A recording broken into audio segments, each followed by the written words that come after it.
For another ASU ACHA D1 player profile. If you see anybody on my webpage, on my social media, any hits, we know who this guy is. Austin Palumbo, welcome in. Hey, thank you very much, Scott. Good to be here. So tell me a little bit about the season so far. You guys knew you were going to have like a transition time, right?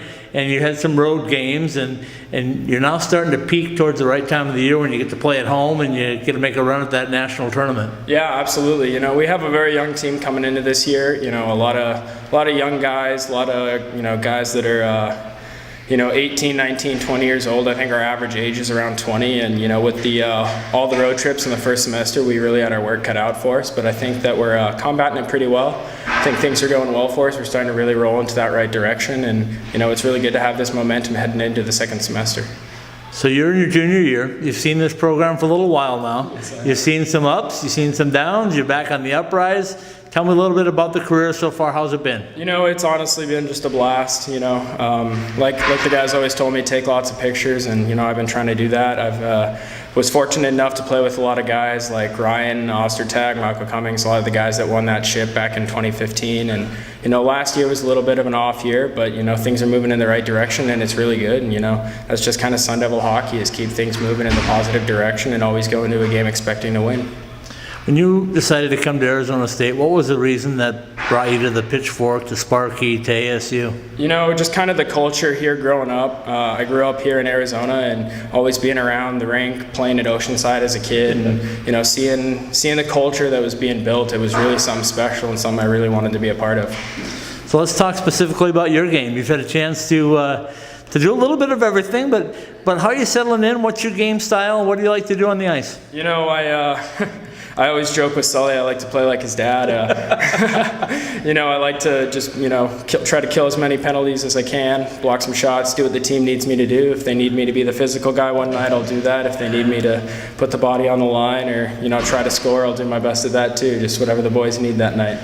So this weekend you came off of a tough weekend with UNLV. You got the win. I thought maybe you were going to win them both. I thought maybe you outplayed them the first night.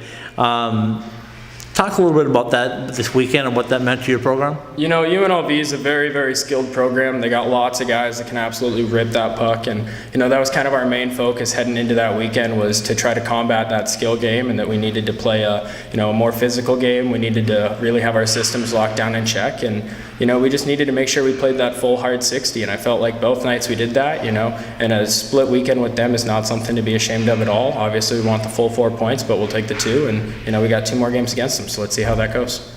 Talk about special teams and what that's meant. Coach told me that he put a little special team emphasis in the beginning of last week. So is that something that you guys were really focusing on last weekend? Yeah, absolutely. I mean, most practices we really try to hammer down those special teams. The power play's got to be rolling and the kill's got to be stopping it. So, when we're competing hard in practice with those special teams drills, it really just benefits us in the game in the long run. I ask everybody that's been around the ACHA a little bit, what's it like to play 3 games in 3 days on the road? It's an absolute grind. It's definitely difficult. 3 games in 3 days is pretty hard to do.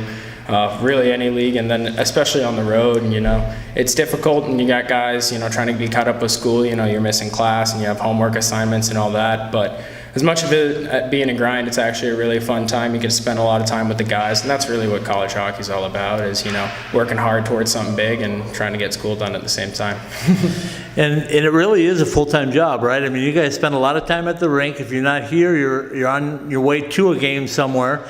Tell a little background onto what it's like to play ACHA college hockey. First of all, it's pay for play, right? So you're paying to do this, and you got to find the time, and you got to find a way to get your schoolwork done. Yeah, absolutely. It's a grind. A few guys get summer jobs. Some guys like myself kind of keep their jobs throughout the year, and keep making that money so you can stay and play. And other than work, it's you're headed to class, or you're at the rink, or you're going somewhere, you're feeding yourself, you're doing something. It's not a lot of downtime, but it's absolutely worth it. Let's talk about the transition to Coach Green. You've seen him around the program for a while. Now he's your coach here at the D1 level.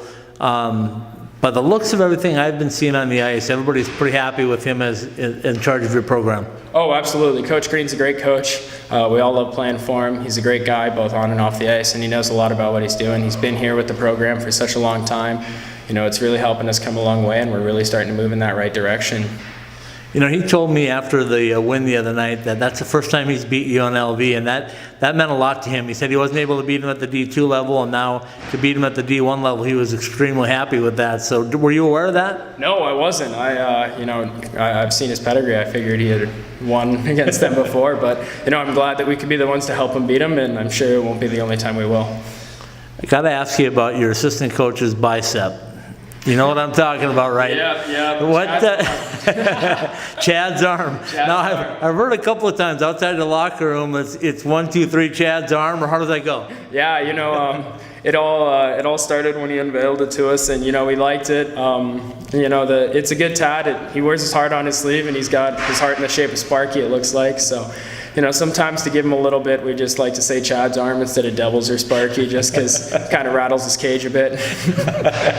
I love it. You guys have a lot of fun. You got another road trip coming up again soon. So what's that going to be like, and where are you headed? We're headed down to Oklahoma. We play OU and UCO. It's going to be a good weekend. They're both, UCO is, I believe, 7th right now, and OU's not far behind, and they're both good programs. It's going to be a good, hard weekend for us, and hopefully we can come out with some points.